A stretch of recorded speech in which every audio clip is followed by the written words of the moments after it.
Carlitos Laje, Habana con cola. No quiero más tempestades, ni más malos comentarios. Seré por fin aquel niño que va corriendo descalzo. No puedo con las fronteras que me desarman el alma. Que sea libre mi tierra. Quiero que llegue la calma a donde estoy, porque Ochun está en el río de la dicha y la nostalgia. Quiero que llegue la calma. Oye, si te lo propones, damos.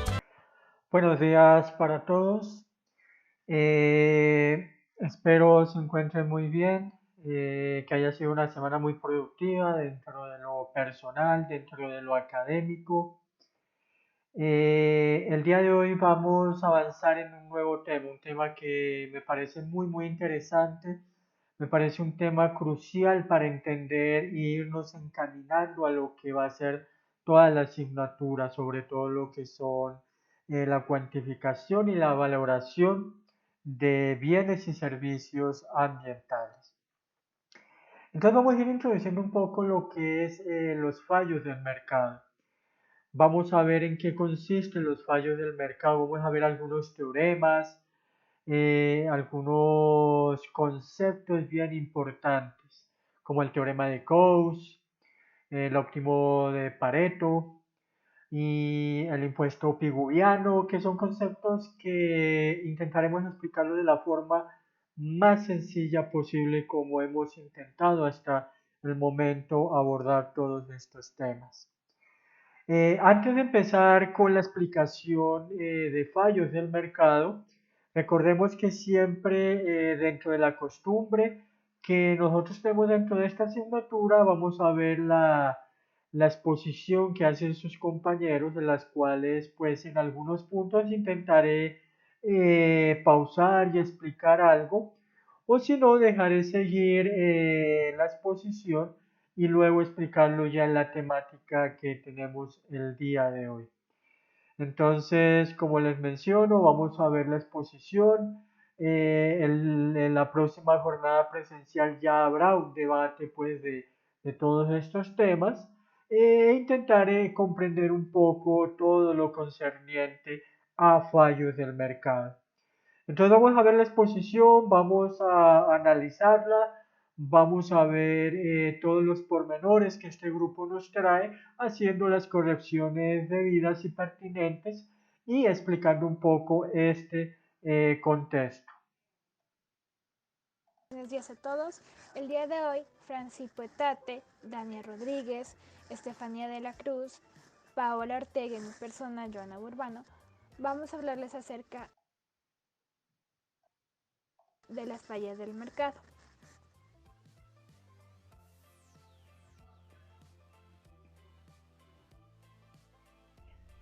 El medio ambiente y los fallos del mercado. El problema fundamental del análisis económico de los bienes ambientales es la ausencia de un mercado de ellos. El libre mercado no considera los costes ambientales, por ello no llegamos a un máximo. Desde el mediados del siglo pasado se ha aceptado que la actividad económica tiene efectos relevantes sobre el medio natural y ambiental. A esto se le denomina externalidades, aunque es un término que indica consideración marginal, como si no tuviera que ver con la actividad de producción y consumo. Esto acarrea la asignación ineficiente de los recursos productivos. Debido a ello, vamos a mencionar conceptos básicos para el análisis de las relaciones con el medio ambiente y la economía, demostrando que el libre funcionamiento de la economía conduce a una asignación ineficiente de recursos y por ello a fallos de mercado.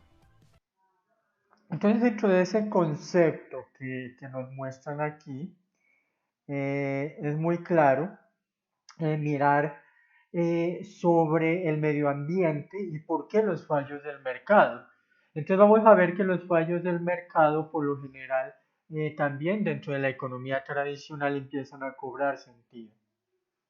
Entonces es un problema fundamental, nos dice el grupo, de ese análisis económico, sobre todo de aquellos bienes ambientales que el mercado no los cuantifica, no tiene un mercado explícito para decirnos cuánto es el valor de ellos. Y es ahí donde empieza a suscitarse uno de los primeros fallos de ese mercado tradicional.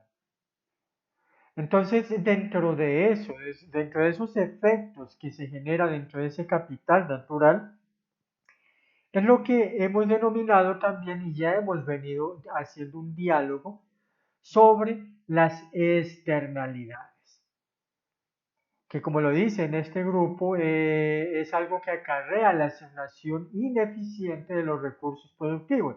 Es decir, nosotros siempre hablamos de externalidades negativas, positivas. Entonces aquí ya empezamos a entender un poco este concepto relacionado a fallas del mercado. Entonces también nos habla de que es un análisis más detallado de las relaciones del medio ambiente y de los productos que generan ese medio ambiente en relación a la economía. Entonces así empiezan a derivarse diferentes conceptos que muy bien el grupo ha empezado dentro de la introducción. Con el medio ambiente y la economía, demostrando que el libre funcionamiento de la economía conduce a una asignación ineficiente de recursos y por ello a fallos de mercado. Derechos de propiedad y mercado. Vamos a comenzar con un concepto de mercado, considerándolo como una institución que tiene la virtud de realizar la asignación de los recursos económicos de forma descentralizada. Es ahí en donde se intercambian bienes y servicios por medio de una contraprestación monetaria como medio de cambio. El funcionamiento del mercado se puede visualizar como un proceso en el que se realiza la subasta continua de precios hasta que la oferta y la demanda lleguen a un equilibrio para vaciar el mercado. Tras la oferta y la demanda hay tecnología, capacidad productiva de las empresas y los deseos de tener bienes y servicios. Lo importante de esto, sobre todo del concepto de mercado en sí, es entender muy bien, bueno, y el mercado que tiene que ver con los bienes ambientales y ese capital natural. Algo muy importante que el grupo empieza a señalar es sobre la oferta y la demanda. Recuerden que la oferta y la demanda es en parte la que genera ese detrimento o ese uso de ese capital natural. Entre un producto tenga mayor demanda, o sea, un mayor consumo, entonces pues se van a generar más unidades de ese producto para suplir esas necesidades. Es por eso que miramos el costo marginal, costo de una unidad más dentro de ese sistema productivo. Y si hay una demanda, pues lógicamente está ligado o supeditado a esa oferta que se genera de ese producto. Estas son las que dan los precios entre sus oscilaciones y sus interacciones. Y son los precios la variable económica fundamental que resume el funcionamiento del mercado. Estos sirven de señal de la escasez de la oferta y de los consumidores. Los precios son los transmisores de la información entre la oferta y la demanda. Por ello, cuando se llega a una coordinación de los deseos y limitaciones de los agentes, eso da como resultado una asignación de los recursos disponibles en la sociedad y lo que demandan. También vamos a hacer una caracterización acerca del bienestar económico. Es cuando hay un proceso descentralizado de asignación de los recursos a través del mercado, llegando a su maximización, y así tener mayor satisfacción de la utilización de los recursos disponibles. Es aquí cuando mencionamos los términos como Pareto. En el Pareto se dice que no es posible la asignación potencial en la que ningún individuo de la sociedad puede mejorar sin que nadie empeore. Entonces, ¿cómo llegar a un óptimo social? O sea, la maximización del bienestar colectivo. Para ello hay un segundo teorema, que es el Pareto óptimo. Este se puede obtener a través del funcionamiento del mercado mediante un mecanismo de intermediación basado en el sistema de precios. Bajo este concepto, para resolver un problema de equidad en la asignación, solo habría que modificar la dotación inicial de riqueza de los individuos. Ahora bien, en cuanto a este concepto, obviamente bajo la premura del tiempo, que son cosas que las vamos a ir abordando de manera más sencilla, más desglosada, en cuanto a bienestar económico, Pareto nos empieza a explicar algo fundamental, que en esta parte la vamos a explicar de manera general, pero ya cuando abordemos el tema específico ya le vamos a dar un poco más de trascendencia. Entonces Pareto o el óptimo de Pareto nos habla que la asignación eficiente mediante un mecanismo de intermediación basado en un sistema de precios.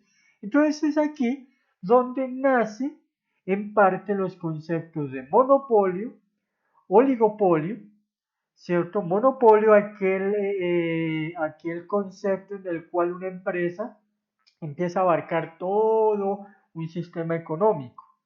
Entonces ahí es donde empiezan a suscitarse a esos inconvenientes de eso, dentro de esa asignación de precios. Ahora bien, ¿qué nos dice Pareto? Que no es posible. Igual esto lo vamos a explicar muy bien en las clases presenciales porque es un medio idóneo para dar ejemplos, para que podamos debatir y compartir este tipo de conceptos. Entonces nos dice Pareto lo siguiente: no es posible la asignación potencial, es decir, que en un territorio normalmente existen unos recursos de cualquier tipo, recursos económicos, recursos naturales, ¿cierto? Entonces nos dice que no es posible asignar esos recursos a los individuos de la sociedad sin que para que alguien mejore, otro tiene que empeorar. ¿Qué significa eso? Que ustedes saben que en una asignación normal de recursos, por ejemplo, si yo voy a asignar un recurso, en este caso un producto, voy a asignar, es un ejemplo muy común que lo encontramos en este tipo de conceptos, perfumes. Yo tengo un lote de muchas fragancias, si lo podemos decir así, tanto de hombre como de mujer. Entonces ustedes, como el curso de la asignatura Economía Ambiental y de los Recursos Naturales, yo voy a distribuir esos recursos, esas fragancias. Pero en la economía yo no puedo empezar a definir, bueno, quiénes son hombres, quiénes son mujeres. Yo tengo tantas fragancias de hombres, tantas fragancias de mujer, porque en la economía territorial o en un territorio pues es un complejo llegar a ese detalle. Entonces es ahí donde la economía empieza a hacer una repartición de esos bienes, de ese capital. Entonces yo le voy entregando a cada uno de ustedes, ¿cierto?, el producto. Ahora bien, al final ustedes se van a dar cuenta que algunas mujeres y algunos hombres eventualmente recibieron fragancias que le corresponden de acuerdo al género para este caso.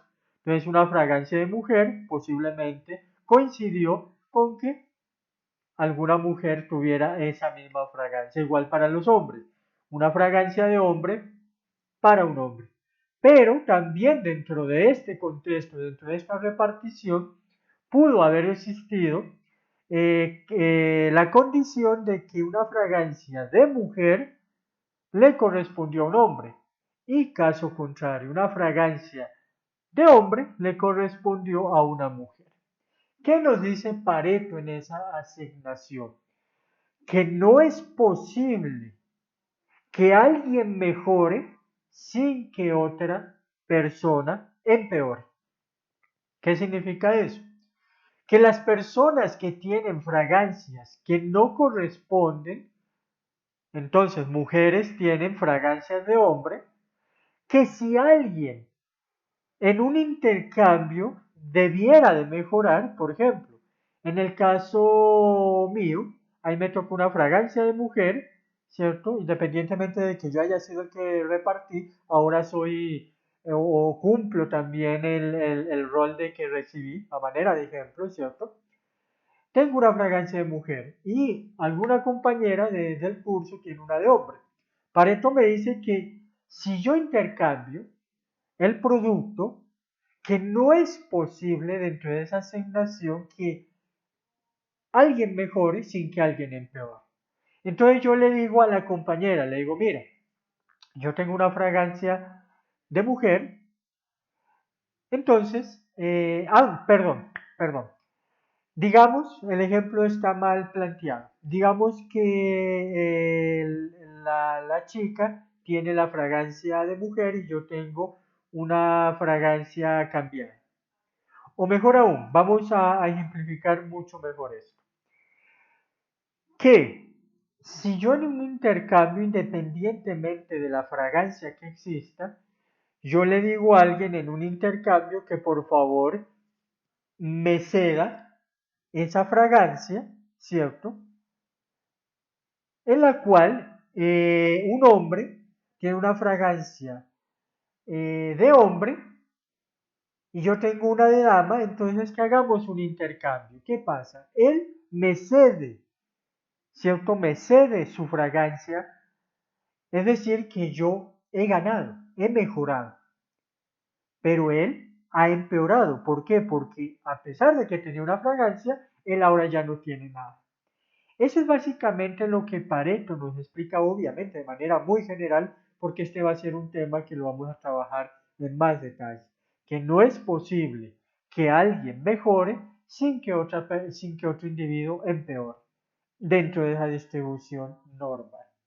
Entonces, el óptimo de Pareto habla de una simulación eficiente a través de el sistema de precios. Sin embargo, esto no se cumple en todos los casos, y es a ello a lo que denominamos fallo de mercado.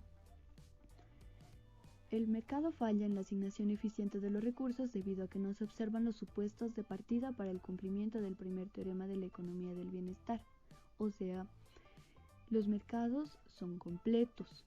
Los consumidores y productores se comportan de forma competitiva como precios aceptantes. Los precios son conocidos por todos los agentes económicos y los costes de transacción son nulos y la fijación de precios no supone el empleo de recursos. Por tanto, los fallos de mercado se producen fundamentalmente cuando la información no es completa o perfecta, esto es, cuando hay agentes que tienen más información que el resto. Existe poder de monopolio en los agentes, es decir, un agente puede fijar precios y controlar la demanda. Los mercados son incompletos porque los derechos de propiedad no están bien definidos para algunos bienes y servicios. Ahora bien, antes de que pasemos al tema, y qué pena que haga la introducción porque es muy importante a pesar de que el grupo lo va a explicar en detalle, pero sí me gustaría hacer aquí una contextualización. ¿Por qué se presentan los fallos en el mercado? Si no existieran estos fallos, pues sería una economía perfecta, sin fallos, y pues obviamente eso no existe dentro de esto que estamos aquí estudiando. Primero, ¿por qué se presentan los fallos del mercado? La información no es completa o perfecta. Esto es cuando hay agentes que tienen más información que el resto. Yo alguna vez les decía que cuando la información es asimétrica o no es completa, es en el caso en el que yo vendo un producto. Entonces yo digo, bueno, les pregunto a ¿ustedes les gustaría comprar una camiseta de color rojo? Posiblemente en su gran mayoría me puedan decir sí, nosotros la compramos porque nos gusta el color rojo o el color verde, el que sea. Resulta y acontece que yo genero mi producto y en la próxima clase o dentro de un mes les digo, muchachos, ya les traje la camiseta de color blanco o verde, rojo, qué sé yo, pero ustedes me dicen, venga, pero yo en este momento no le puedo comprar esa camiseta porque muchos de ustedes tienen otros gastos inherentes a su vida cotidiana, entonces no me adquieren el producto. Eso es una falla del mercado en cuanto a información incompleta. Si yo supiera ustedes qué color les gusta a todos, ¿cierto? ¿Qué material? ¿En qué fecha ustedes me lo van a comprar? Pues prácticamente me haría millonario, ¿cierto? Porque tengo una información supremamente valiosa. Pero se ha demostrado que en un mercado tradicional esto no existe. Cada persona, cada individuo, de acuerdo a sus necesidades, cumple un rol o toma una decisión inherente a esas necesidades mencionadas. Es decir, que el día de hoy yo podría necesitar un producto X, pero el día de mañana esa necesidad puede cambiar, puede mudar. ¿Por qué? Porque existen otras necesidades que se empiezan a suscitar. Por eso la información no es completa y empieza a existir un fallo del mercado. O muchas veces esa información, muchos tienen información mucho más relevante para generar una competitividad mucho más asertiva que otros agentes. Ahora bien, en segundo lugar existe poder de monopolio en los agentes. ¿Qué es el monopolio? Incluso se habla en algunos casos del oligopolio. Son entidades que muchas veces dominan el mercado, generando que empresas pequeñas o otros agentes salgan del mercado. No sé si hace algunos años ustedes escucharon del monopolio de cuadernos, donde algunas empresas empezaron a generar monopolios, control de precios, para que las competencias de los pequeños agentes no tuvieran esa competitividad. Esa es una falla del mercado. ¿Por qué? Porque recuerden que el precio en el mercado se regula a través de la oferta y la demanda. ¿Qué pasaría si un producto agrícola, llámese como se llame, en este caso a manera de ejemplo la papa, existiera un monopolio? Es decir, que un solo agente es el que coloca el precio. Pues todos aquellos intermediarios, todos aquellos agricultores tendrían que vender a un precio definido y no tendrían posibilidad de ofertar su producto a un mayor valor o precio. Entonces, ¿qué pasa con ese producto cuando llega a un mercado? Resulta y acontece que yo compro el producto, la papa, y la compro a un X valor. Resulta y acontece que llega otro camión y ese mismo comprador o otro comprador dice, venga, a él le vendieron la papa a este valor, yo se la compro al mismo valor o por debajo. Y empieza a haber un juego de precios, sobre todo por la oferta y la demanda. Eso es lo que hace que los mercados, ¿cierto?, se equilibren, la oferta y la demanda versus el precio. Entonces, cuando van a un mercado, empiezan a ir de lugar en lugar, mirando quién tiene un mejor precio y mejor calidad. Empieza a haber esa oferta y demanda y equilibrio en los mercados. Y finalmente los mercados son incompletos porque los derechos de propiedad no están bien definidos. Es aquí donde el teorema de Coase, que lo vamos a explicar al detalle, más adelante nos explica por qué los derechos de propiedad son supremamente fundamentales dentro de un mercado de bienes y servicios ambientales.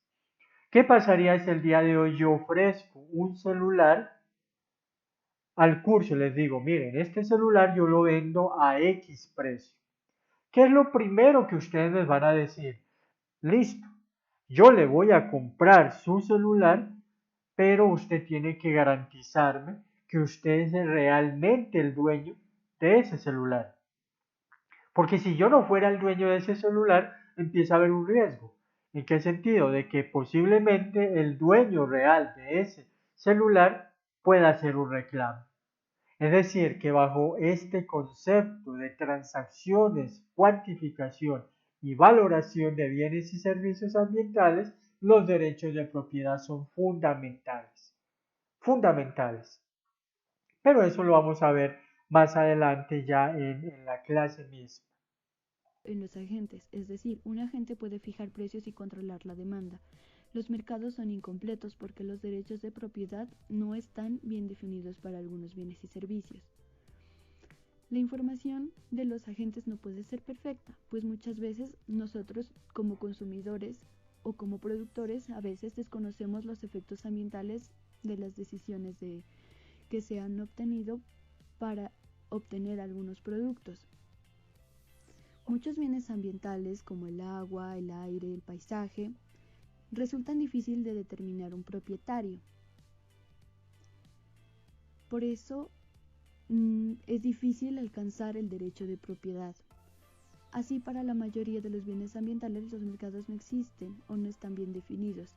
Por ello, el fallo de mercado se debe a la ausencia de derechos de propiedad.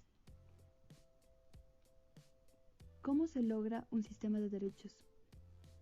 Este debe garantizar la asignación completa de todos los derechos que deben ser poseídos privado o colectivamente y conocerse y garantizarse con exactitud la exclusividad de los costos y beneficios del uso de los recursos que han de ser soportados por el propietario directamente o mediante su venta, la transferibilidad de los derechos en forma voluntaria, la seguridad y protección legal de los derechos ante posibles injerencias y amenazas de terceros.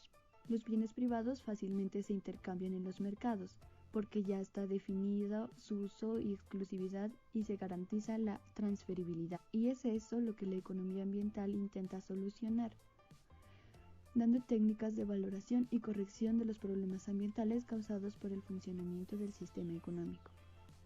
Continuamos con el deterioro ambiental como externalidad. Cuando una fábrica contamina el aire, se genera un efecto externo a los individuos y a la sociedad, no podemos evitarlo. La externalidad puede ser de diferentes tipos, de acuerdo a su naturaleza, puede ser positiva o negativa, o sea, cuando el mercado supone un aumento de bienestar o de reducción, o también puede ser vista desde los agentes implicados. Por ejemplo, entre productores también se denomina externalidad de producción. Ahora bien, en cuanto al deterioro ambiental como externalidad, aquí tenemos que empezar a entender la externalidad en sí. Entonces, la externalidad surge o se da de esas actividades que se generan dentro de los territorios. Es aquí donde habla en la exposición sobre esos dos conceptos, de una externalidad positiva o negativa. Y bajo esos dos conceptos existen también dos, o se añaden a esa externalidad positiva o negativa, cuando se genera a través de los consumidores o productores. Entonces existen externalidades positivas por consumidores, externalidades positivas por productores y externalidades negativas por consumidores y externalidades negativas por productores. Vamos a ver en la clase presencial o si alcanzamos el día de hoy algunos videos en los cuales nos explica claramente este tipo de externalidad. ¿Y por qué es importante las fallas del mercado? Porque cuando se genera una externalidad, ya sea positiva o negativa, por ejemplo, en el caso de la externalidad negativa, la contaminación se convierte en un factor en el cual todos estamos inmersos y no podemos abstraernos de esa contaminación. Es decir, si estamos en la Universidad de Nariño y hay una empresa que genera residuos en cuanto a aire, humo, nosotros, todo en su colectivo, vamos a sufrir de esa externalidad negativa en ese momento y en ese sitio. No puedo decir yo voy a evitar en ese lugar y en ese sitio, en este caso la Universidad de Nariño, voy a dejar de respirar para evitar ese humo contaminante. No lo puedo hacer, ¿cierto?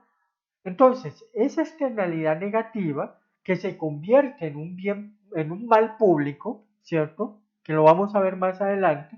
Los bienes públicos o males públicos cumplen dos condiciones, ¿cierto?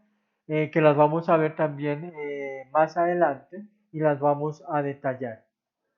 Una de ellas es la no rivalidad, bueno, que eso lo explicaremos más al detalle. Pero bueno, esa externalidad que se genera ya sea negativa o positiva, es una externalidad que en sí está afectando al territorio, sea benéfica o negativamente.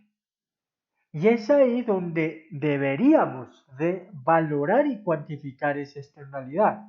Pero por eso existe un fallo del mercado, porque el mercado tradicional no le da un valor a esa contaminación, a ese humo, a ese contaminante.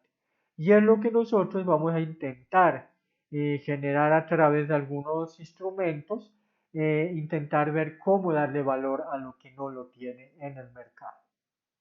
En la cual aquí mencionamos un ejemplo, que la producción de X sub A es igual al F de F de A' por XB.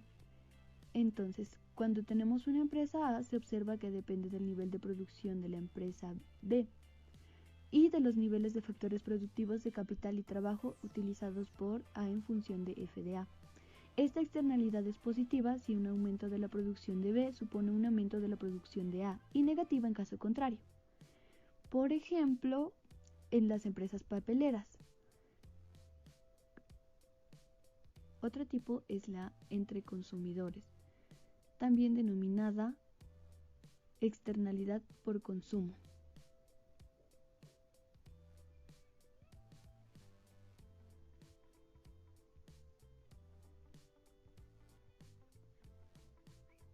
Y para finalizar tenemos externalidades entre consumidores y productores. En este caso, la utilidad de los individuos depende del nivel de producción de alguna empresa, o las posibilidades de producción dependen del consumo o acciones de algunos individuos. Estas externalidades pueden ser positivas o negativas para productores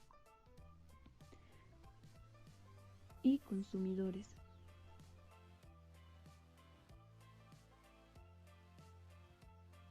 Los bienes públicos ambientales.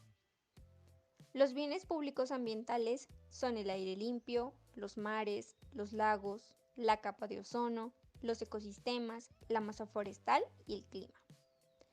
Se dividen en puros e impuros. Los bienes públicos puros satisfacen dos características, la no exclusión y la no rivalidad. Los bienes públicos impuros es posible que excluyan algunos individuos del consumo. Lo interesante del estudio de los bienes públicos y las externalidades es que en ambos casos surgen problemas para la consecución de una asignación eficiente de los recursos por medio del mercado. Entonces los bienes públicos, como ya lo hemos mencionado, que es muy importante dentro de esa asignación, nos habla de la no exclusión y no rivalidad. Luego vamos a ver que existen pues, bienes públicos puros, impuros, más al detalle. Pero ¿qué quiere decir la no rivalidad y la no exclusividad o la no exclusión? Que en el caso del aire, no puede haber una rivalidad en el aire, es decir, que yo no puedo definir qué tanta cantidad de aire respire una u otra persona. Todos tenemos, ¿cierto?, el derecho y la capacidad de ese aire y no podemos limitarnos en cuanto a una cantidad mayor. Está disponible para todos en la misma cantidad, sea contaminada, sea aire puro, pero está ahí. No existe una rivalidad en cuanto a ese aire puro. Y exclusividad. ¿Qué significa eso? Que el aire puro, al ser un bien público, todos tenemos acceso y derecho al mismo. Caso contrario, en un teatro de cine, posiblemente existe exclusividad o rivalidad, ¿cierto? Todos tenemos acceso al cine, todos, absolutamente todos. Pero existen dos cuestiones o elementos que generan exclusividad. Uno, ¿quién pueda pagar el tiquete para entrar al cine? Y otro es que el puesto que yo ocupo en ese teatro ya genera una rivalidad. Otra persona no va a poder estar en ese mismo sitio o lugar, en ese espacio y en ese tiempo. Entonces, con esto lo que quiero explicar es un poco el concepto de exclusividad y rivalidad. Los bienes públicos no tienen esa condición porque todos tenemos el mismo derecho y no hay un factor de rivalidad. O sea, yo no puedo decirle a una persona no respire porque este aire es mío. No se puede. ¿Cierto? Estas dos condiciones son esenciales dentro de los bienes públicos. Es decir, el libre funcionamiento del mercado no garantiza la obtención del máximo bienestar colectivo en estos casos. Las externalidades se trata de costos externos soportados sin compensación por personas ajenas a las empresas como consecuencia de la actividad de estas. Por ejemplo, el humo de la chimenea de una fábrica que empeora la calidad de vida de las personas que viven cerca, o los residuos que una industria vierte al río, aunque estén lejos de la ciudad, afectan indirectamente a los ciudadanos, pues se pierde un espacio de ocio y además será necesario depurar el agua para su consumo. Como todos estos efectos no son contemplados por las empresas, tampoco son trasladados a los precios de los productos que venden, de tal forma que el mercado no informa correctamente a los consumidores de cuáles son los costes reales de producción del bien en cuestión, pues solo se han tenido en cuenta los costes internos prescindiendo de los externos. Para entender un poco mejor esta situación, consideremos una externalidad entre productores causada por emisiones contaminantes que determinan los niveles de calidad ambiental. Supongamos una empresa de fabricación de papel que realiza vertidos a un río en una zona donde existe una empresa de acuicultura. La empresa papelera también realiza emisiones al aire, que no afectan a la empresa de acuicultura, pero que pueden tener repercusiones en otros aspectos sociales como los consumidores. Entonces, la función de costes para la empresa papelera adopta la siguiente expresión, donde P es la producción de papel, ZR y ZH son los vertidos al río y vertidos al aire respectivamente. Pero la función de costes de la empresa de acuicultura está dada por dos factores, A que es la producción de pescado y ZR que son los vertidos del río. Por lo tanto podemos ver cómo los vertidos del río afectan la producción para la empresa de acuicultura. Entonces miremos un poco esto más a fondo. Consideramos que la externalidad en la producción viene dada porque los costes de la empresa acuícola dependen de la cantidad de contaminación de la empresa papelera. Entonces suponemos que la contaminación eleva el costo de producción del pescado y reduce el costo de producción del papel. Dado que la empresa papelera rige tanto el nivel de producción como el de contaminación, el problema de la maximación del beneficio está en que para la empresa papelera el punto de máximo beneficio está allí donde el precio del papel sea igual al coste marginal de la producción y los costes marginales de la contaminación se anulen. Pero a la empresa de acuicultura le importa la contaminación, pero no puede controlarla. La producción de papel no tiene en cuenta el coste ocasionado en la acuicultura al tomar sus decisiones de producción, con lo que lleva el nivel de contaminación hasta que el punto marginal sea cero.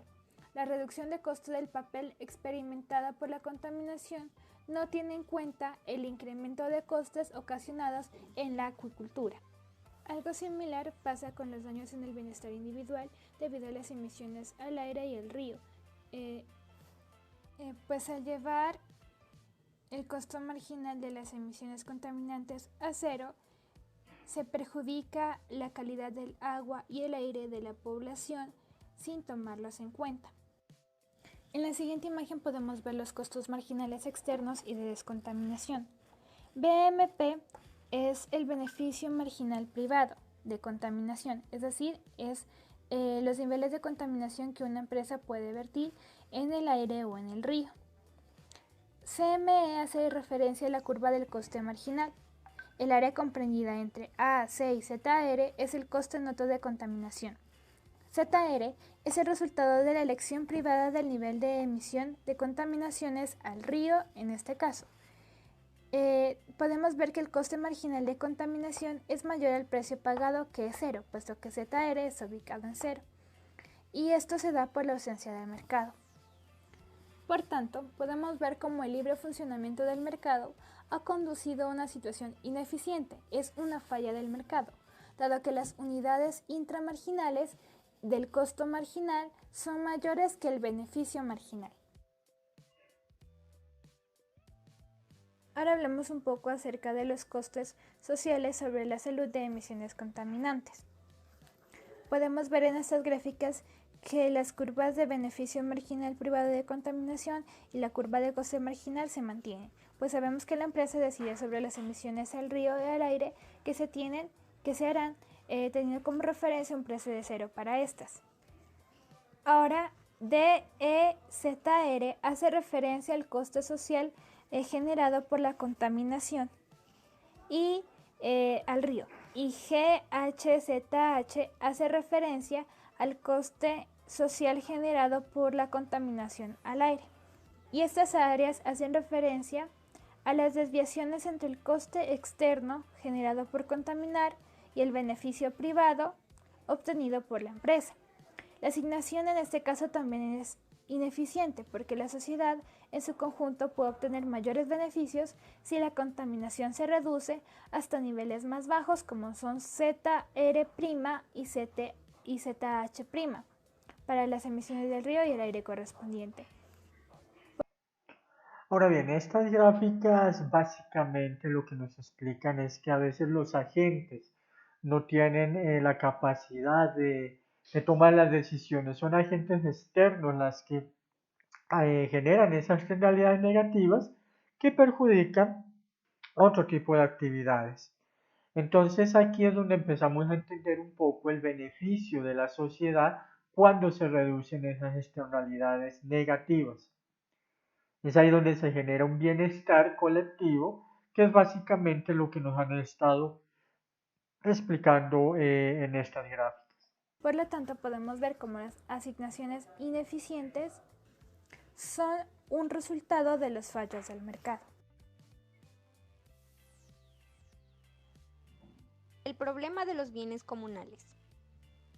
Los recursos de propiedad común pertenecen a un grupo bien definido de individuos que han adquirido su derecho de uso sobre los mismos. Algunos ejemplos de estos recursos comunales son los pastos para el ganado, los lagos, los bancos de pesca, las aguas subterráneas y las vías públicas. Ejemplo.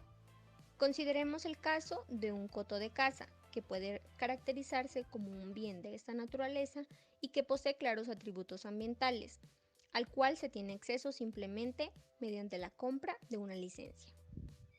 El volumen total de caza puede seguir una función de producción con rendimientos decrecientes. X es igual a la función f de L, donde L es el número de licencias concedidas. El ingreso total obtenido por los cazadores viene dado por el producto del precio de la caza por la cantidad obtenida. El volumen de licencias que maximizará el beneficio del coto de caza es L, donde el valor del producto marginal de la última licencia es igual a su coste marginal.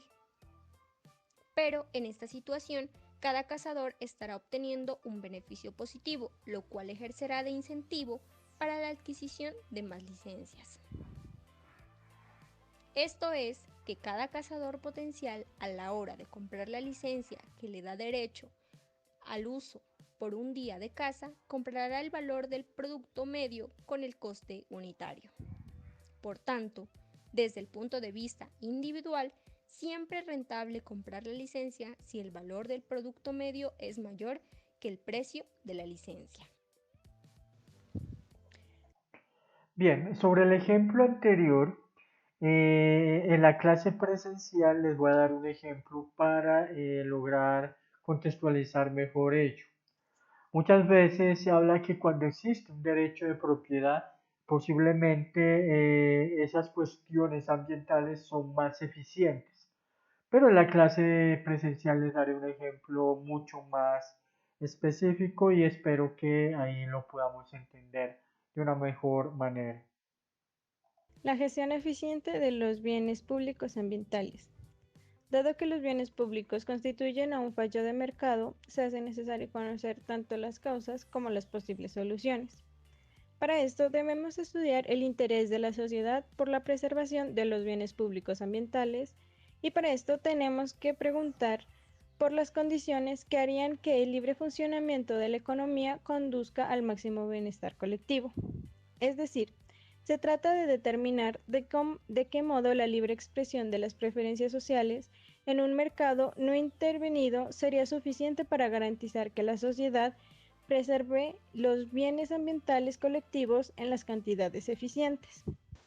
Para esto tenemos un ejemplo en donde la sociedad trata de decidir si realiza o no un programa para la preservación y recuperación de las ballenas azules, donde la provisión del programa será eficiente si mejora el bienestar de al menos un consumidor sin empeorar el bienestar de ninguno de los agentes. Bueno, en la gráfica podemos ver que un individuo representativo por los bienes privados X y por el bien público ambiental del programa de preservación, que denominamos G, el individuo tiene una renta monetaria M y suponemos que el precio de X es la unidad. Por tanto, la restricción presupuestaria coincide con la recta M. En ausencia de un bien público, el individuo gastó toda su renta en los bienes privados, por lo que se situaría en un punto E, con un nivel de satisfacción de U sub 0. Si el programa de preservación de las ballenas, que es G igual a 1, se lleva a cabo, entonces puede obtener la utilidad U sub 1 al mejorar su satisfacción. La cantidad máxima que el individuo estaría dispuesto a pagar por este programa en términos de otros bienes viene dada por la distancia entre A y B. Mirándolo desde un punto de vista económico, la provisión óptima de los bienes públicos ambientales depende de lo que cada individuo esté dispuesto a pagar por los mismos y de su coste.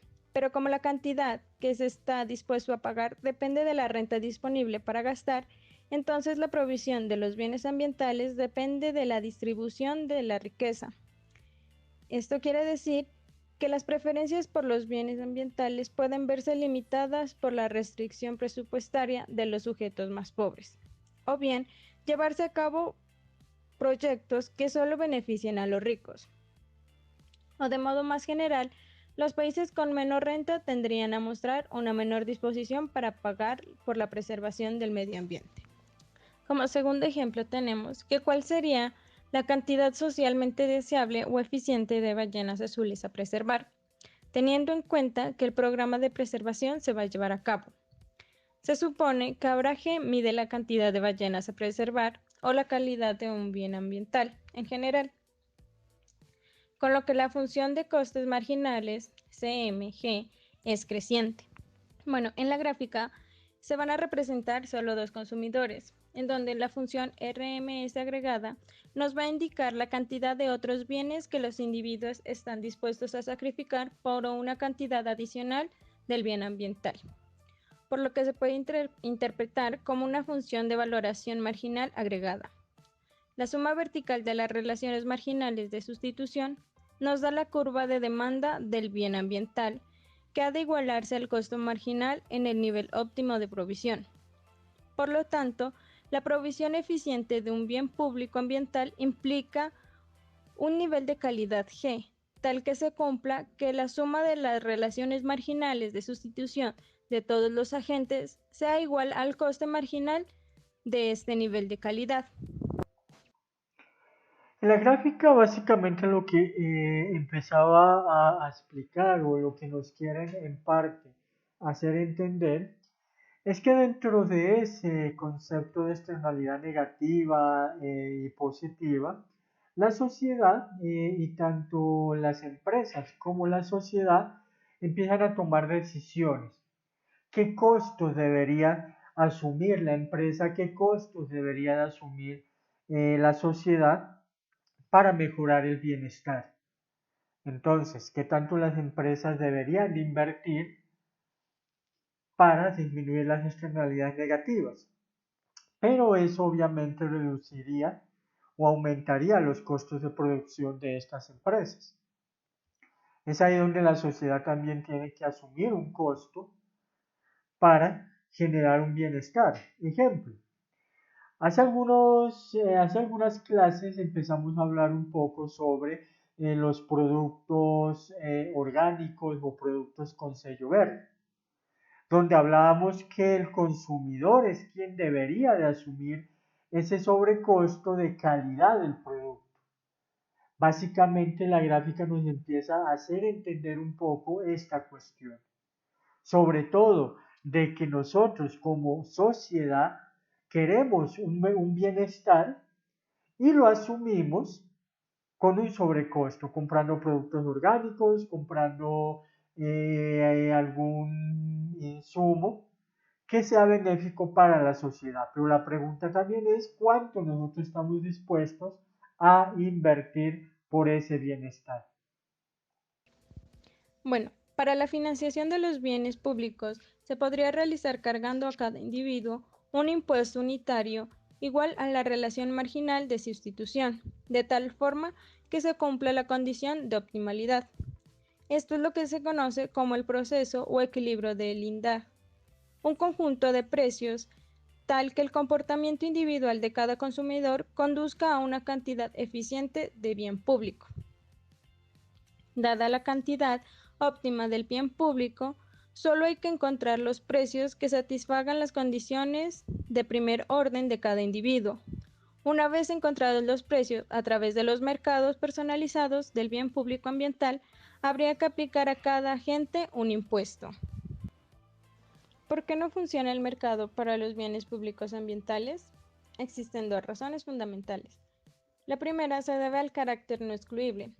Si no es posible excluir a los individuos de los beneficios del bien ambiental, las empresas privadas tendrían dificultades para obtener ingresos de los consumidores para financiar su actividad, pues habría consumidores sin que la empresa lo supiese y por tanto podrían librarse de pagar el precio que la empresa ponga. Ahora bien, este concepto de por qué no funcionan los bienes públicos ambientales, digamos que yo tengo una empresa la cual genero una contaminación en cuanto al aire.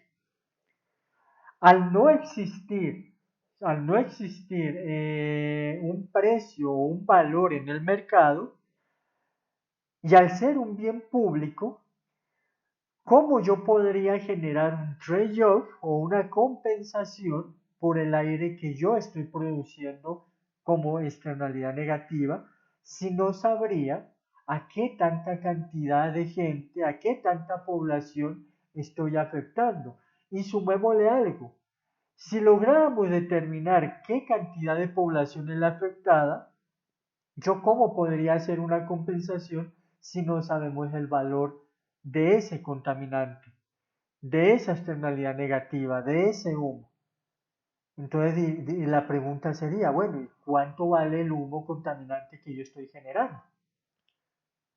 Es ahí donde es demasiadamente complejo empezar a definir esa cuantificación bajo estos criterios. Muchas empresas dicen, bueno, o sea, yo sí quiero generar una compensación, pero yo cómo puedo definir esa compensación en términos monetarios, o al menos saber en cuánto yo podría compensar a la sociedad. Bueno, la segunda razón se aplica incluso para los bienes públicos que son excluibles a bajo coste. Se deriva de la característica de la no rivalidad. La no rivalidad para un bien público ambiental implica que el coste de oportunidad de una unidad vendida a un consumidor adicional es cero, lo que significa que los consumidores no compiten entre ellos o el mercado no es competitivo, a pesar de que exista un gran número de compradores y un gran número de vendedores. Dado que el consumidor percibe que el coste marginal de su consumo particular es cero, este ofrecerá al productor un pago bajo por el derecho al consumo. Si todos los consumidores se comportan de esta manera, entonces la cantidad pagada será insuficiente para cubrir los costes de producción y el nivel de provisión sería ineficiente. Bueno, para la eficiencia se requiere que cada consumidor sea cargado con un precio de acuerdo a su valoración marginal para contribuir a financiar el bien público. Pero es bastante probable que los consumidores no revelen sus valoraciones marginales y así puedan librarse del pago. A estas personas se las llama polizón. Debido a la dificultad de lograr una asignación eficiente a través del mercado de los bienes ambientales, se requieren otros métodos como un sistema de votación que, aunque su resultado puede no estar bien definido, depende del orden de las elecciones entre las diversas opciones. Por ejemplo, tenemos tres opciones, A, B y C. Es posible que una mayoría prefiera A que B y una mayoría prefiera B que A y una mayoría prefiera C que A. Si vota primero entre A y B y después entre A y C, el resultado será C. Pero si se vota primero A y C y después C y B, su resultado es B. A esto lo llamamos como la paradoja de votación. Otro mecanismo alternativo que genera los incentivos correctos es el de Clark-Kropf, el cual consiste en dar los incentivos correctos a los agentes bisagra. Para ello, la solución conlleva hacer caer sobre estos agentes el coste social de su comportamiento. Esto quiere decir que si la suma de los valores netos de los demás agentes es positiva, y como consecuencia del agente bisagra se convierte en negativa, el beneficio social perdido es justamente la cantidad de valores netos positivos que se dejan de ganar al no ser el bien ambiental proporcionado. Por el contrario, si la suma de los valores netos es negativo, sin el agente y su comportamiento la convierte en positiva, esto ocasiona un coste a los demás derivado de tener que pagar por encima de su valoración una vez que el bien sea proporcionado.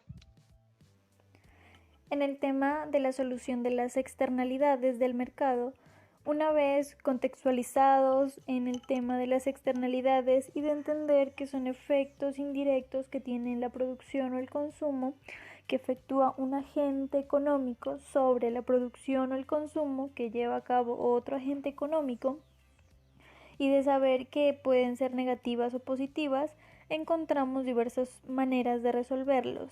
Entre ellas tenemos, primero, mediante la regulación con normas que especifican en qué condiciones pueden llevarse a cabo algunas actividades que generan externalidades. 2. Mediante la autorregulación con códigos de conducta y buenas prácticas. Tercero, mediante impuestos y subvenciones actuando sobre los precios. El libro menciona el teorema de Coase, que hace referencia a una solución donde se hacen negociaciones entre las partes implicadas, teniendo en cuenta dos condiciones fundamentales.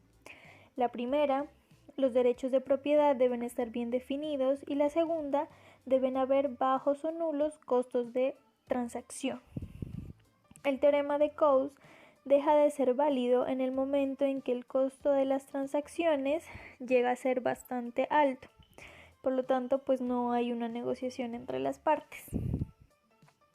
A pesar de que las soluciones pues, que presenta el teorema de Coase son bastante llamativas, no siempre es posible que sean posibles.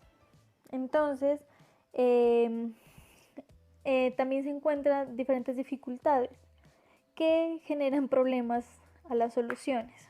Entre estos problemas encontramos el primero, costes de transacción elevados, que son justamente que no hay negociación entre las partes y que los costos de transacción pues no son viables para ninguna de las dos partes.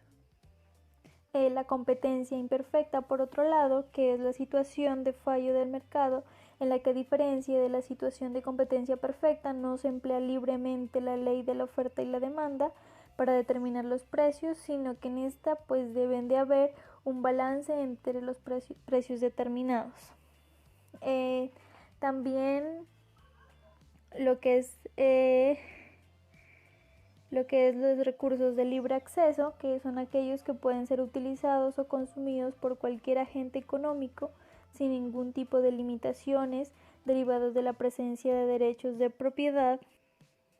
Y la no convexidad, que se refiere a violaciones de los supuestos de convexidad de la economía elemental. En la parte de la internalización de los efectos externos hay un tema que vale la pena destacar por ser muy interesante, que es el impuesto pigoviano.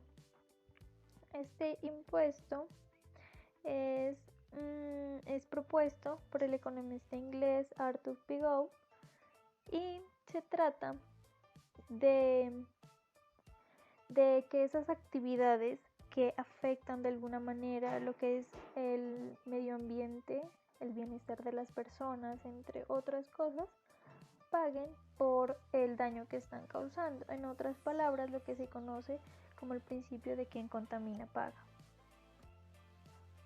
Partiendo de este punto, el Estado debe proteger ese bien común. El bien común, pues como ya se ha mencionado, es el medio ambiente o el sitio en donde el agente económico está ejerciendo su actividad, obligándolo a que sea responsable de este daño, de este efecto. Debe incluir una externalidad negativa en sus costes de producción. Se habla de que este impuesto trae consigo unos objetivos, ¿no? Entre ellos, pues se puede nombrar que las empresas o agentes económicos, como se ha mencionado anteriormente, paguen por lo que están contaminando, y también de esta manera hacer que estos mismos agentes económicos opten por alternativas rentables.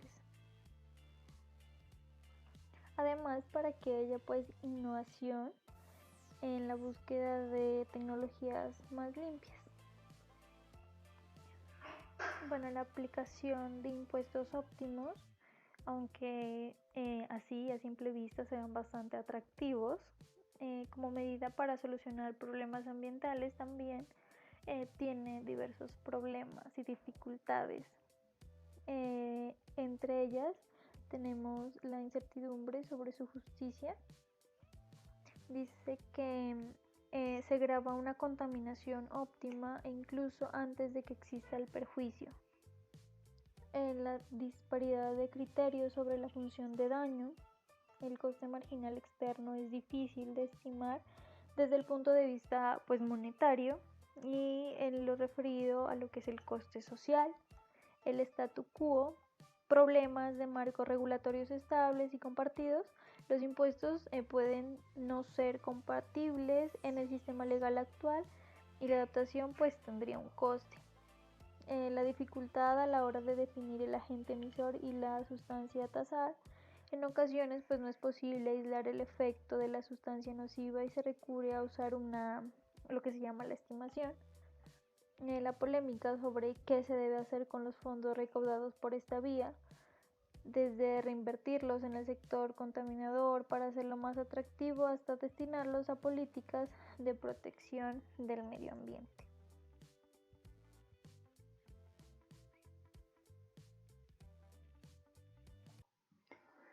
Bueno, básicamente la exposición pues nos ha dado como una generalidad de cada uno de los puntos dentro de los fallos del mercado. Este tema lo vamos a abordar paso a paso, porque se enmarca dentro de diferentes conceptos, pero sí fue importante, o es importante al menos, conocer como todo el contexto y toda esa generalidad de esta unidad, de los fallos del mercado. Entonces, aquí en los fallos del mercado existen los principales problemas de los bienes ambientales. Como ya lo mencionamos, no existe un mercado explícito en cuanto al precio y valor de estos. Estamos hablando de bienes ambientales como el aire puro, ¿cierto?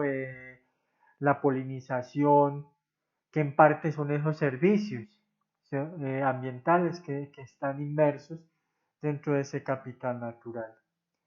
Entonces es aquí donde esos efectos externos producen una cantidad socialmente deseable de esas asignaciones de bienes y servicios. Pero muchas veces esa asignación es ineficiente para la sociedad. Entonces aquí es donde Pareto empieza a cobrar un poco de relevancia dentro de ese concepto. Ahora bien,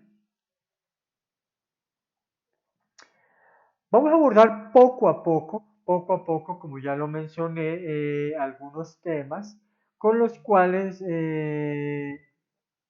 podríamos empezar a entender cada uno de los puntos de la exposición anteriormente referenciada. Aquí vamos a hablar de algo muy importante que es el bienestar de la sociedad. Que ese bienestar de la sociedad obviamente ligado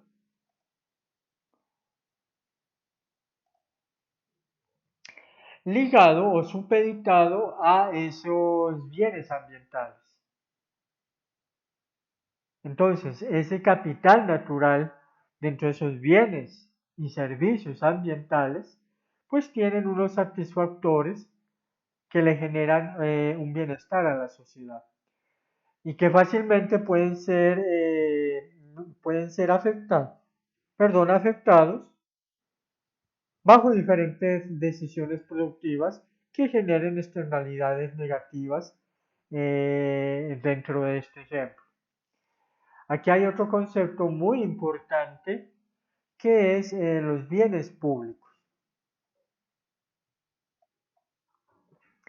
Dentro de esos bienes públicos tenemos el aire, el agua, el paisaje, todo ese capital natural, esos ecosistemas, esas especies, todo ese capital natural. Ahora bien, todo este capital o estos bienes públicos cumplen dos requisitos fundamentales que ya el grupo lo había nombrado: la no exclusividad y la no rivalidad. Es aquí donde esas preferencias empiezan a cobrar sentido bajo estos dos conceptos ligados a los bienes públicos.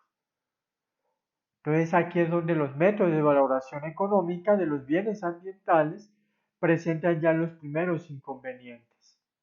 Dentro de esa no exclusividad y no rivalidad, es decir, que ninguna persona podría salir o podría excluirse dentro de esa afectación o dentro del consumo de un bien público. Entonces es aquí donde viene la primera premisa. ¿Cómo medimos eso? El valor de los bienes que no pasan por un mercado. ¿Y qué tiene que ver la calidad de los mismos para generarle un valor? Antes de avanzar en los temas, me gustaría, como ya lo mencioné poco a poco, empezar a explicar un poco a través de unos videos que creo que es la forma más idónea para ir desglosando estos temas. Entonces vamos a empezar con algo de eficiencia y equilibrio del mercado, luego vamos a hablar algo de fallas del mercado, teniendo en cuenta el uso de la información, y así vamos a ir desarrollando unos 2 o 3 videos más como para ir avanzando en la temática. Entonces, si ustedes me lo permiten, vamos a ver este video.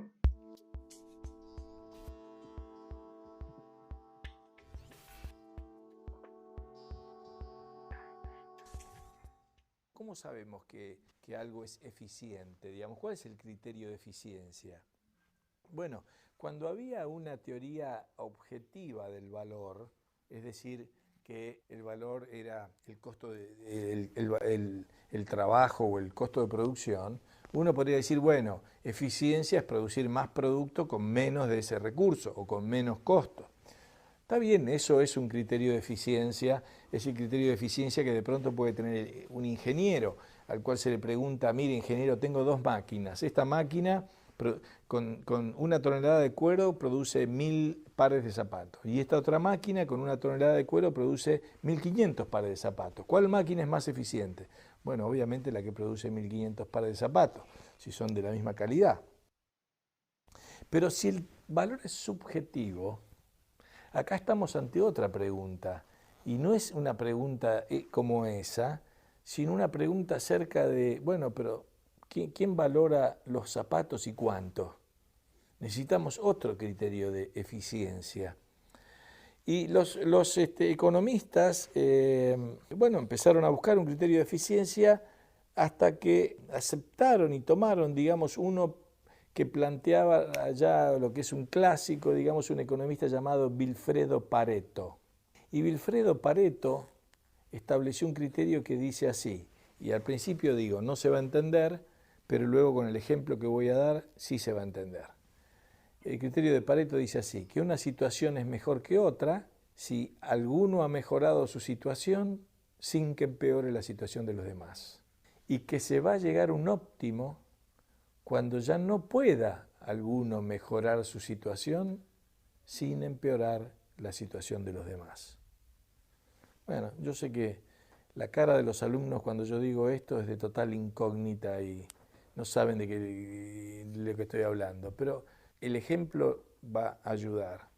Supongamos que somos 20 en la clase, ¿no? Supongamos que en la clase, por supuesto, hay hombres y mujeres.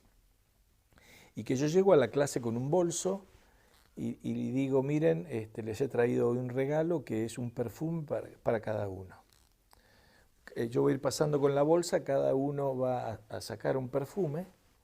Hay adentro perfumes de hombre y de mujer. No pueden elegir, simplemente tienen que sacar uno, lo que le toque, al azar.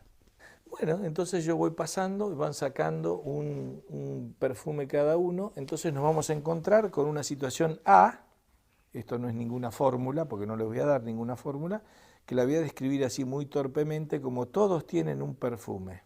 Esa es la situación A. Ahora bien, vamos a suponer que los hombres prefieren perfume de hombre y las mujeres prefieren perfume de mujer. Yo dije que las valoraciones son subjetivas, la verdad que podría ser otra cosa. Podría ser que un hombre prefiera un perfume de mujer, porque lo quiere para su novia, para su madre, qué sé yo, algo así. O al revés, que una mujer prefiere un perfume de hombre. Pero no, vamos a suponer que los hombres prefieren de hombre, las mujeres prefieren de mujer. Como fui repartiendo perfumes en forma aleatoria, hay hombres a los cuales le tocó perfume de mujer y a otras mujeres les tocó perfume de hombre. Digamos que acá hay dos de ellos, uno que se llama Pedro y otro se llama Laura. Pedro le tocó un perfume de mujer, a Laura le tocó un perfume de hombre. Están uno al lado del otro, se miran y dicen, hey, ¿por qué no intercambiamos? A los dos le conviene.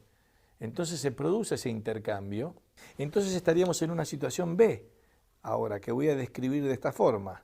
Todos tienen un perfume, pero más, le voy a poner, hay dos que han intercambiado. Quiere decir que hay dos que están mejor sin que empeore la situación de los demás. Quiere decir que este intercambio mejoró la situación de uno, el resto sigue igual.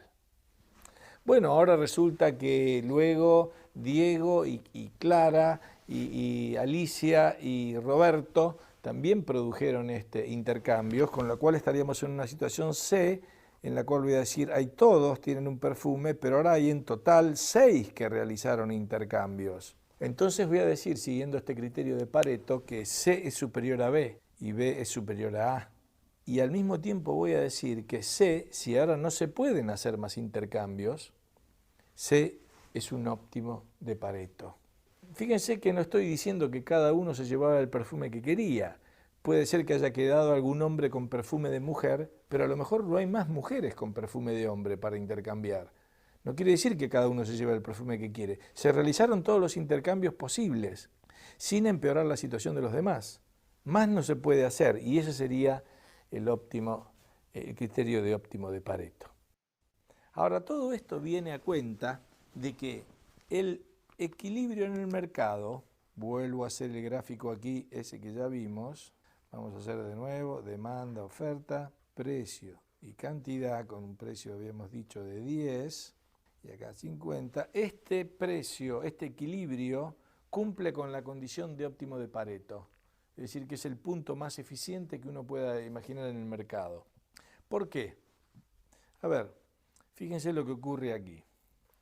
Este precio de 10, lo que nos está diciendo el gráfico, que acá en la curva de demanda hay alguien que estaría dispuesto a pagar, aquí digamos 18, pero sale al mercado y encuentra que en el mercado el precio es de 10, con lo cual se lleva lo que nosotros llamamos superávit del demandante. Eso es la diferencia entre su valoración y el precio que encuentra en el mercado. Y este que está acá estaba dispuesto a pagar 16, y este 14, y este 12, y este 11, así hasta llegar a este punto. Todos ellos se llevan el superávit del demandante. ¿Qué quiere decir esto del superávit del demandante? Quiere decir, por ejemplo, que yo, profesor de economía, entro y digo, estaba dispuesto a pagar la manzana a 18, la encuentro a 10, 8 de superávit, ¿compro? Bueno, no, nadie piensa de esa forma. pero uno sí piensa de esta forma y dice, qué barata que está la manzana. ¿Y qué está queriendo decir cuando uno dice qué barata está la manzana? Está queriendo decir, mi valoración está alta, el precio está más bajo, compro y me llevo ese superávit del consumidor. Lo mismo todos los que están aquí. Y por el lado de abajo, este estaba dispuesto a vender a 5 y encuentra que el precio es de 10. Y este estaba dispuesto a vender a 7 y este a 8 y así todos estos se llevan lo que llamamos el superávit del oferente. ¿Qué es lo que ocurre aquí entonces? Bueno, en principio ocurren dos cosas. Hay superávit del demandante y hay superávit del oferente. Quiere decir que los dos ganan. ¿Los dos ganan en una transacción? Sí, los dos ganan, porque valoran distinto el mismo bien. Luego, en este punto, es cuando esta superficie se hace máxima. Es decir, que en el punto de equilibrio, el superávit de uno y otro se vuelven máximos, es donde se obtiene la mayor superficie. Quiere decir que este es el mejor punto que podríamos imaginar. Bueno, esta es una presentación acerca de cómo esto cumple con la condición de Pareto. Pero ahora voy a decir otra. Supongamos que alguien tuviera el poder, digamos, puede ser un funcionario gubernamental, de decir, no, que se hagan intercambios nada más que hasta acá, hasta 30. Tal vez tendría que hacer el gráfico de nuevo para que sea más claro. Vamos a hacer el gráfico otra vez para que quede bien claro. Ahí ya está demasiado escrito eso. Demanda, oferta, un precio de 10, precio, cantidad. 50 acá la cantidad. Entonces, alguien viene, un funcionario del gobierno, y dice, no, que se haga nada más que hasta acá. Hasta 30, digamos. ¿Sería esta una situación óptima? Bueno, no. Porque ¿qué es lo que nos está diciendo acá? Acá hay uno que está dispuesto a pagar 13. Y acá hay otro que está dispuesto a vender, digamos, a 8. Entre 8 y 13 podrían ponerse de acuerdo en cualquier valor y los dos saldrían ganando. Sería una mejora en el sentido de Pareto. Los dos mejorarían sin que empeore la situación de los demás. Entonces, si se hiciera 10, este ganaría 3 y este ganaría 2. Quiere decir que conviene permitir esa transacción. Bueno, uno podría argumentar si vale la pena mover esto hacia acá, sigamos entonces y que se intercambien hasta 80. ¿Pero sería eso conveniente? Bueno, ahora no, porque ahora este aquí está dispuesto a vender solamente a 13 y este solamente quiere comprar a 7. Si forzáramos el intercambio a 10, este pierde 3 y este pierde 3. Quiere decir que hasta este punto vamos mejorando, pero para este punto para acá, no. Está bien que estos se queden con estos bienes porque los valoran más que estos de acá abajo. Bueno, estas tres cosas nos dicen que el punto de entonces ese de equilibrio es un punto óptimo y eficiente en los mercados. Ahora bien, esto plantea un dilema en la economía y quiero contarles un poco a ustedes si esto tiene que ver con la historia también de la evolución del pensamiento económico. Y esto es, los economistas se vieron en cierta forma fascinados por este modelo, porque esto en última instancia es un modelo nada más, y un modelo trata de ser una interpretación de la realidad, pero es una simplificación de la realidad siempre es mucho más compleja, acá se trata de simplificar para tratar de entender cómo funciona y cómo se forman los precios. Pero lo cierto es que este modelo, lo llamamos el modelo de equilibrio parcial, es decir, un equilibrio en un mercado, en este caso el mercado de las manzanas. Bueno, alguien señaló alguna vez que, bueno, ¿por qué no? También podemos imaginar una situación en la cual todos los mercados estén en ese punto de equilibrio. Y a eso lo vamos a llamar equilibrio general. Y no va a haber ninguna situación en la economía que pueda ser superior en términos de eficiencia a eso. Es decir, el equilibrio general se volvió algo así como el nirvana de la economía. Una situación en la cual todas las demandas están coordinadas, digamos, con toda la oferta, no hay excedentes ni faltantes, todo en una situación perfecta. Claro, el que escucha esto por primera vez va a decir, pero esta gente, ¿para qué se pone a pensar en esos mundos fantásticos?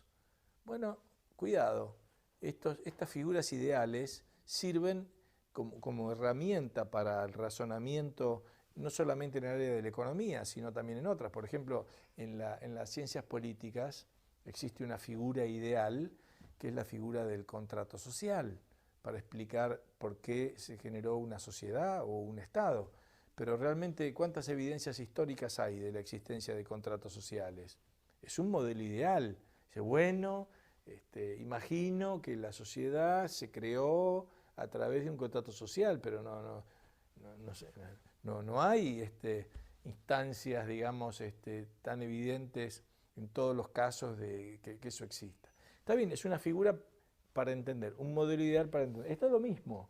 Este equilibrio general es una situación ideal en la cual todos los mercados están perfectamente coordinados en ese punto. Ahora la pregunta es, bueno, ¿a qué viene todo esto? Porque veníamos hablando de los precios, de cómo se forman los precios. Bueno, la verdad es que quiero decirles que esto es de fundamental importancia porque de aquí en adelante se empieza a desarrollar toda una teoría que busca definir en qué el mercado fracasa y dónde el gobierno tiene que intervenir. Esta se llama teoría de las fallas de mercado, que es lo que vamos a ver a continuación. Para que ustedes vean, se llama esta teoría de las fallas de mercado.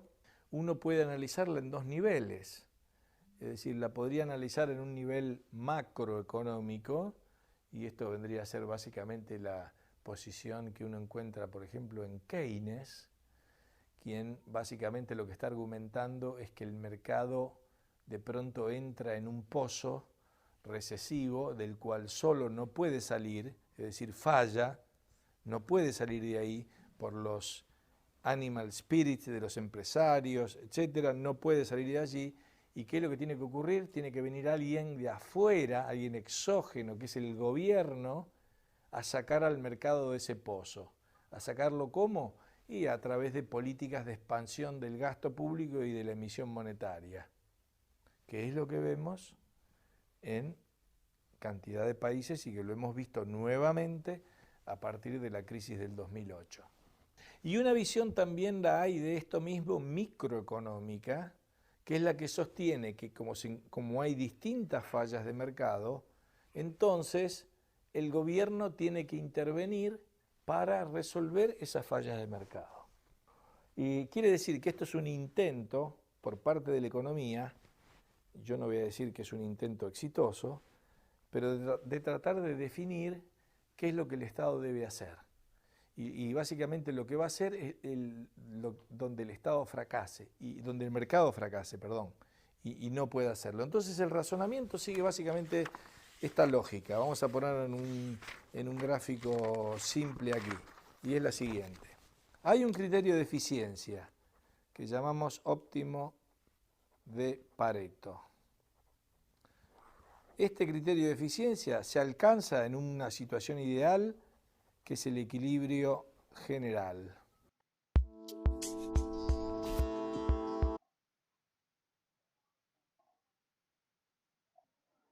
Bueno, aquí vamos a seguir viendo la continuación de esto.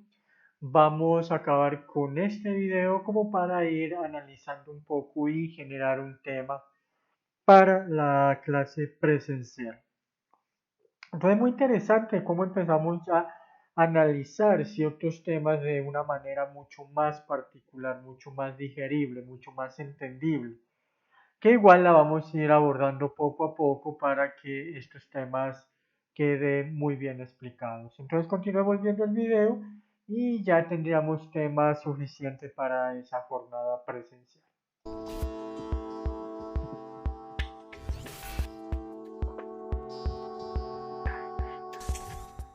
Los mercados no están todos en el punto de equilibrio donde la cantidad demandada es igual a la cantidad ofrecida. Ahora les voy a poner un ejemplo de por qué no están. Esto se debe, según este criterio, a que existen distintas fallas de mercado, y estas fallas de mercado demandan políticas públicas por parte del Estado. ¿Para qué? Para resolver esas fallas de mercado y acercar la situación al óptimo de Pareto. Ese es el razonamiento que ustedes van a encontrar en la justificación de toda política pública. Por supuesto que no es el argumento que plantea el político, porque este es un lenguaje que la gente no va a entender. No es el argumento ni siquiera que plantea el ministro de Economía, Pero si ustedes van al asesor del ministro y le preguntan cuál es la justificación de esta política pública, va a ser una argumentación basada en fallas de mercado que nos llevan a nosotros a implementar esta política pública, etcétera, etcétera, etcétera.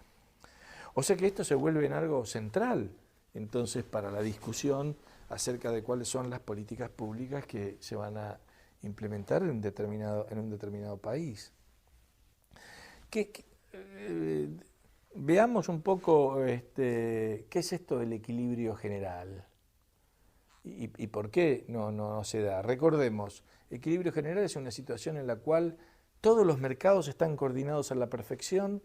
En ese punto de equilibrio, cantidad demandada es igual a cantidad ofrecida. Ahora, piensen esto por un momento, para entender lo que plantea. Si la cantidad demandada es igual a la cantidad ofrecida, entonces no hay stocks, no habría stocks en la economía.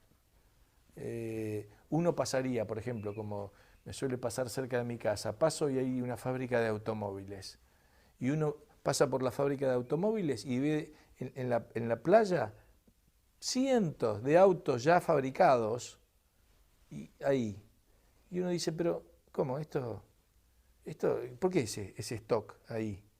Esto no es un encaje perfecto entre la cantidad ofrecida y la cantidad demandada. Un encaje perfecto sería algo así, que yo iría a la agencia, por ejemplo Ford, es la fábrica que mencionaba ahí, yo iría a la agencia de Ford y Ford entraría yo y diría, bueno, mire, quiero un Mondeo azul con tapizado de cuero, con MP3, etcétera, aire acondicionado. Y el señor me diría, ¿trajo el dinero? Sí, traje el dinero. Bueno, ahí está justo bajando del camión que lo trae de la fábrica. Es decir, un calce perfecto entre cantidad demandada y cantidad ofrecida. Sin embargo, eso no ocurre. ¿Por qué no ocurre? Bueno, ahora vamos a ver a qué se le atribuye, digamos, fallas y fracasos que el mercado tiene.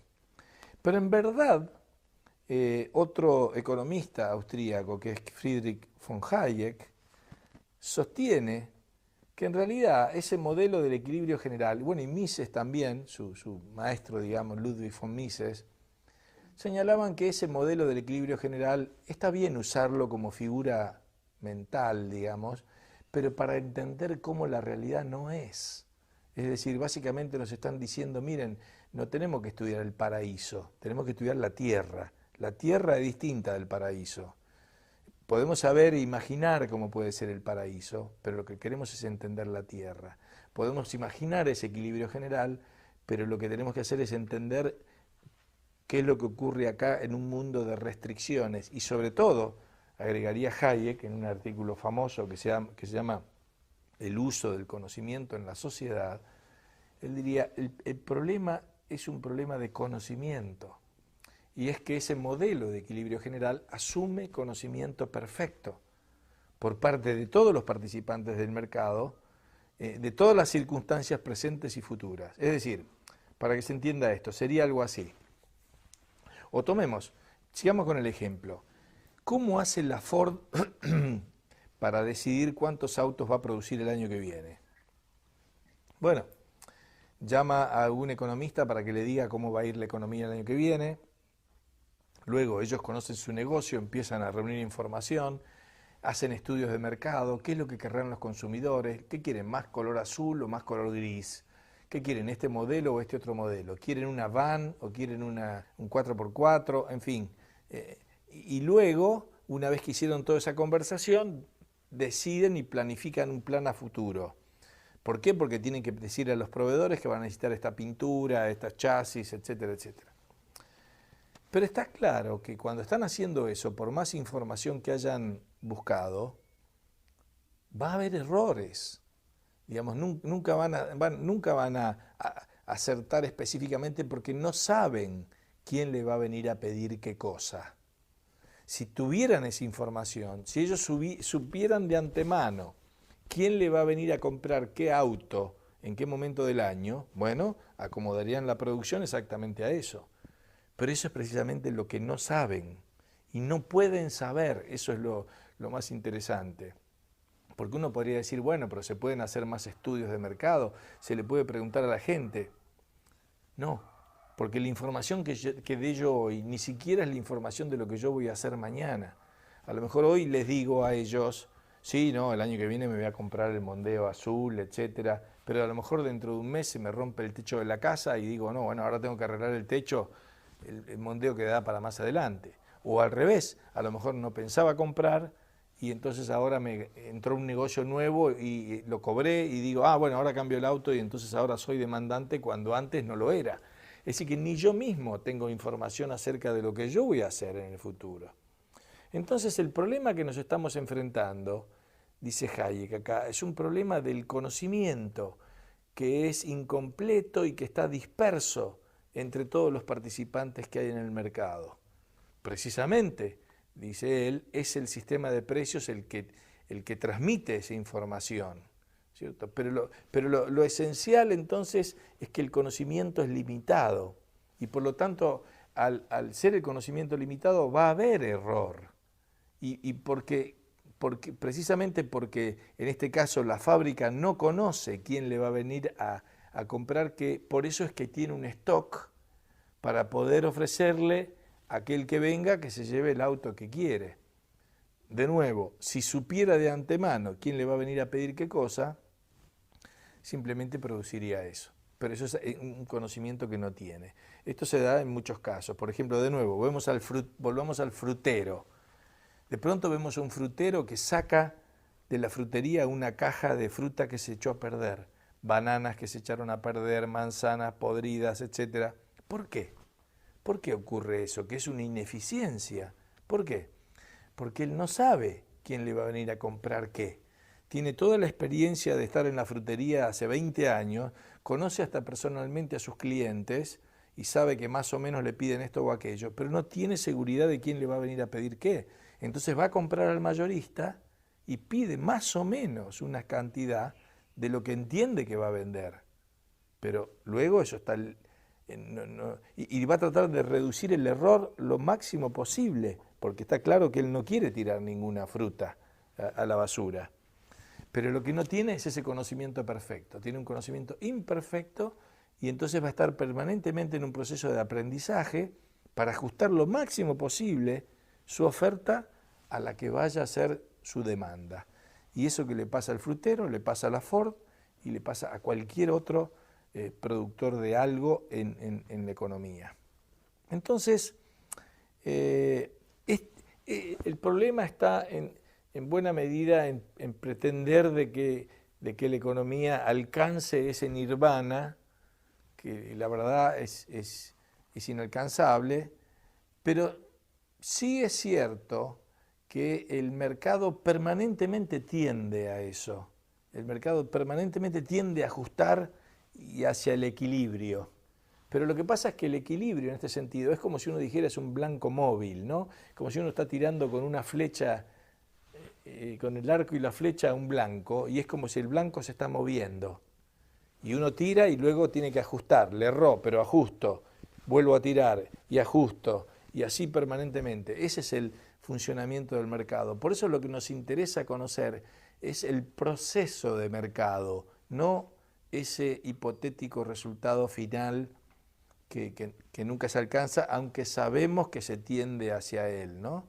Y en ese proceso de mercado cumple un papel fundamental el emprendedor. Es el emprendedor el que moviliza todo ese proceso de mercado, porque es el que está atento a los cambios que se van produciendo en la economía.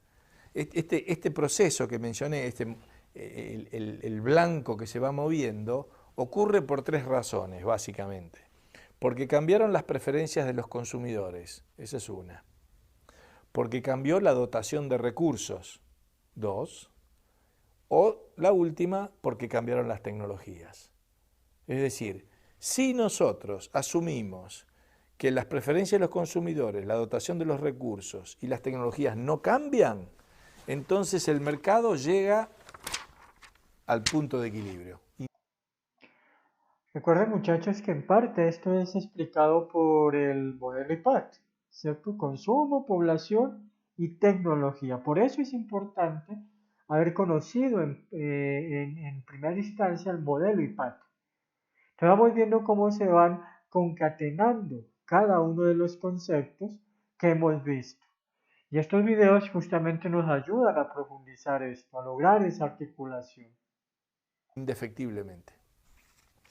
Pero si nosotros removemos ese supuesto y aceptamos, como es en la realidad, que las preferencias cambian, que las dotaciones de recursos cambian y que las tecnologías cambian, entonces ¿qué nos encontramos?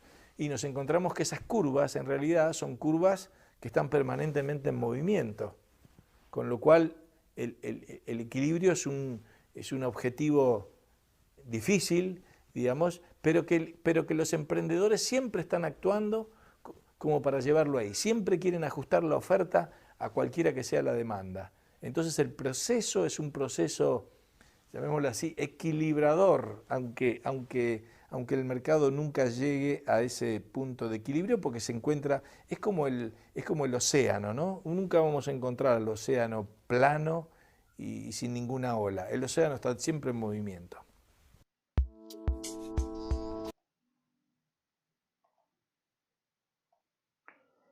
Bueno, existen otros videos muy interesantes que nos complementan el tema de fallos del mercado, pero lo vamos a dejar para tanto la clase presencial como para unos nuevos tutoriales o videos explicativos sobre estos temas. Dentro del Classroom voy a dejar algunos documentos de fallos del mercado que les pido por favor los lean, que les van a ayudar a contextualizar muy bien este tema que es supremamente importante para las unidades que se vienen a futuro. Y sobre todo entender muy bien este contexto de la economía. No sé si la economía como la estamos llevando se vuelve un poco más entendible. Esperaría que sí, y ese es el gran objetivo de esto. Pero en sí lo que nosotros buscamos con esto es de una manera mucho más amable, mucho más entendible, que todos estos conceptos, términos se puedan desarrollar de forma mucho más amigable, con contenido de valor en los cuales ustedes puedan tener ya una idea bien específica de todo lo que es esta economía ambiental y de los recursos naturales.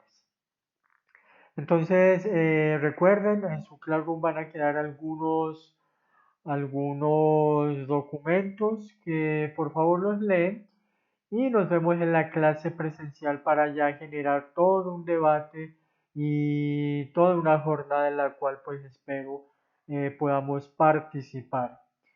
Entonces, nada, nos vemos en una próxima clase, les mando un abrazo y nada. Para una próxima oportunidad ya nos veremos.